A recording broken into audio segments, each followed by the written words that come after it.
Hey guys, you're probably wondering what we're doing this time.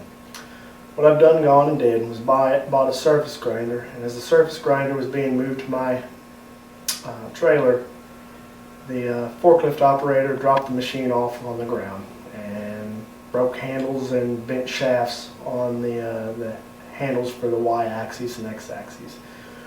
Well, I've gotten some, like I said, some shafts bent, and we're going to attempt to cold bend it back to where it was, make it work right, because there's a substantial amount of machine time in trying to carve the piece out of a chunk of metal again.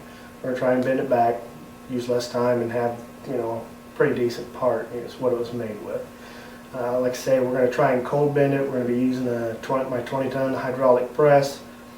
This is different from what you see in the heated style of doing it, where they heat a spot and then quench it rapidly with a water mist to get the metal to contract and pull the piece back into shape. We won't be doing that here by any means.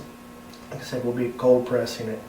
And I'm going to just take you through what we got sitting here is my lathe. I've got it set between two dead centers and everything because it had original machine marks in it, pilot holes where they drilled it before from the manufacturer, and I've got it mounted set between there. And what you're going to see is me taking and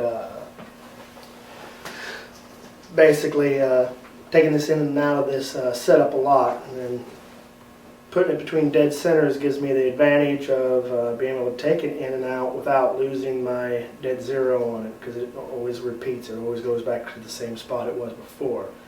And you'll have that a lot as I'm cold bending it, because I'll take and bend it a little bit. I'll put the dial indicator on the press, bend it some, and put it back over here, and I'll spin it again in the lathe to see how close we got it to straight. And I'm going to take this and I'm going to spin it over for you right now real quick and let you see kind of how or what's going on. Like I said, there's a dead center back here, there's a dead center in the lathe chuck here. I've got it turned down. I got my dial indicator mounted on it. And just going to kind of turn it over and let you see what we got as far as high and low spots. And right about there is the high spot on it. As you can see, it's about 44 thousandths out, and we're going to attempt to take it and bend it back right to where it needs to be. So I'll get this set back down here again. About there. Well, I got it sitting there. I'm going to take my Sharpie marker, lift that dial indicator up a little bit, and just give it a little bit of mark. So that way, when we go and put it in the press, we'll know where to set it up. We'll essentially be setting up a block here and here, setting underneath of it, and the press is going to come down on this section right here, and we're going to be slowly pressing it and getting it back into shape. It's about all I can do right here. I'll have to change setups and show you what things look like on the press.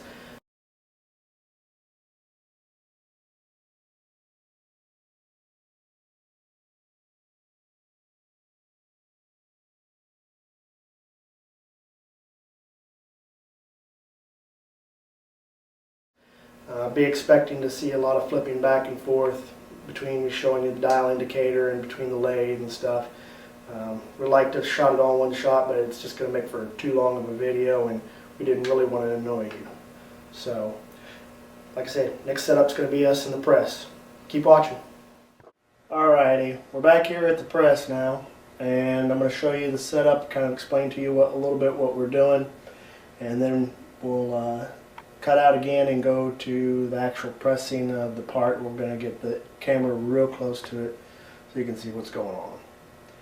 Anyhow, what we got set up here is the dial indicator underneath there, and it's sitting directly underneath the shaft, bottom side of where we intend to be pressing from.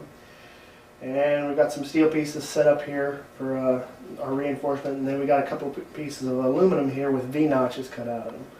And the reason that we went with the aluminum on it is because it tends to bite into the steel pretty good and keeps it from slipping around. And we don't have to worry about damaging our shaft, scarring it up, and then having to go back and put it on the lathe and finish it back out and just causing ourselves more work. like I said, this is the base setup. You know, the dial indicator's there, a piece of steel here for the pressing block, a couple chunks of aluminum there. We're going to situate this other piece of aluminum on top here, the center. And we're going to situate this cylinder shaft up underneath here and set it up there so we can press this. I would have gone with a much shorter piece and stuff normally, but I wanted you to be able to see what was going on, so we opted for a really long cylindrical shaft so we could get a really tight view and so you could actually see what's going on. It's important to try and get a feel for that spring back that you see in the shaft. You'll see that we have an ideal number that we're going to be going after. You'll see us pass it, and then we'll let the press off, and we'll check it again. We'll press down a little bit more and check it again. And I mean, obviously you don't want to bend it too far, so you know, it's kind of just a by feel thing, and you know, just getting a general idea. But you'll see better when we're actually doing it and get a feel for things. So keep watching.